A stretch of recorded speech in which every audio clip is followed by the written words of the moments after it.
I start with this one because it will help us. All the structures and transformation has gone through because of the African National Congress as a liberation movement.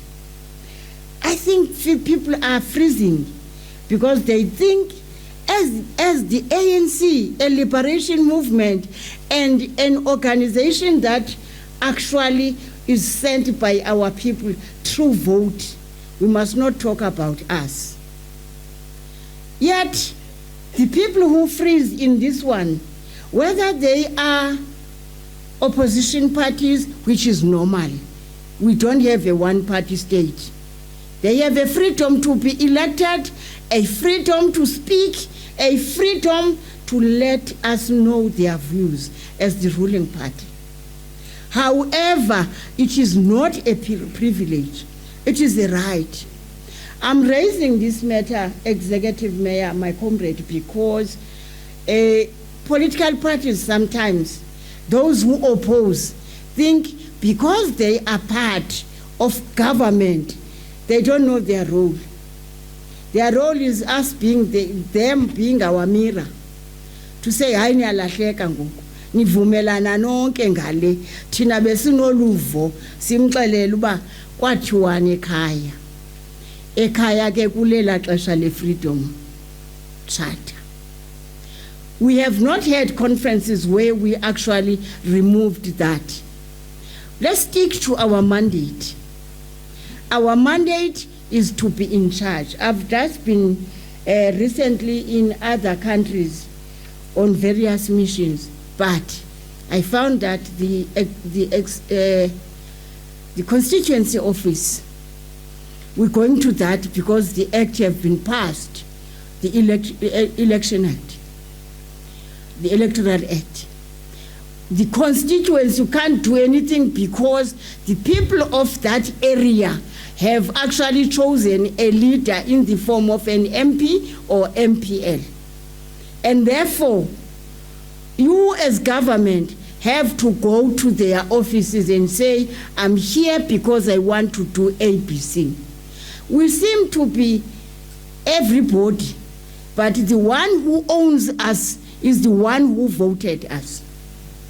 This confusion has led to us not knowing the functions and powers of a local municipality. Mamuvach, I've been researching this, trying to find out, because during my time as an executive mayor for 10 years, I was able, there's never a vote in our town. We never voted everything, all of us, because my first start would be to meet the opposition. Whether it's about budget or about what, I meet the opposition and tell them that, you remember, guys, you are not serving on our sympathy. You are here by election. This government has this budget in this form. This is what we address, whether it's population, whether it's backlogs. So our budget is according to a reason why we should be allocating X amount for water, for that and for that. And as a result, I want to tell you and give you documents now. Tomorrow I'm presenting my budget. And they would say, if you say no now, while I'm still with you.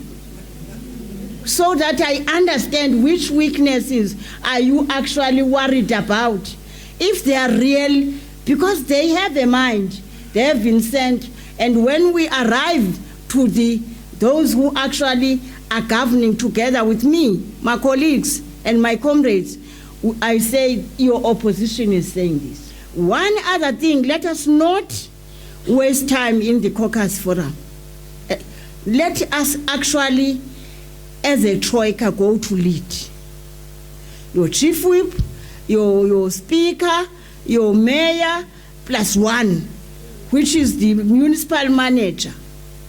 Municipal manager is not supposed to be apolitical. You didn't go there because you want to go there. It's because we saw as a ruling party, how you will transform and ensure that the policies of the ruling party are being implemented because the majority was voted in. When we go here, we can start by saying we are very rich. All these institutions, before you think whether you are poor or rich as a district, as a local municipality, look what do you have as natural resources. Look what type of personnel that reside in your area. Because if I were you, I were really Sarah Baartman, Nelson Mandela University, even Fort Hare is not far. And when I was going to start operating in this area as a champion, I actually met them all. Met all these institutions, Omamu Mtwa, Otatu, is it Mabizela, and others. They said to me, no, you don't have to beg us to join the TTM because we don't want to serve only Sarah Baartman. But it's your topic today. We want to serve Eastern Cape, South Africa, and the SADC region. And I was saying, we don't have to fly and look for sponsors from other countries, look for opportunities of education.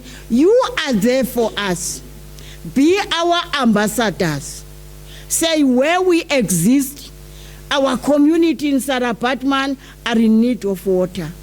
Can you in India, can you in Israel, which is a desert, tell us how you actually, as a university, and researchers cannot focus on how weak our government is, but rather than where can they get a better support to strengthen our weakness, rather than dancing on our grave.